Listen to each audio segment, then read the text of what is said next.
از امروز کاری به فردا ممان، که داند که فردا چه گردد زمان. مولانا تو عرفان میگه صوفی ابن الوقت باشد ای رفیق، نیست فردا گفتن از شرط طریق. این لحظه تنها لحظه ای که قطعا ما داریمش.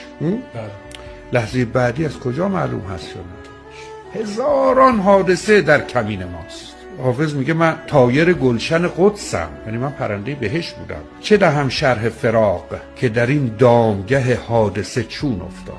به جهان میگه دامگه حادثه رو برای چی میاره این وسط؟ یعنی ما محاصره هزاران حادثه ایم که بیشترش پیش نمیاد، برای هم متوجهش نمیشیم. ما حوادث که پیش میاد و متوجهش میشیم.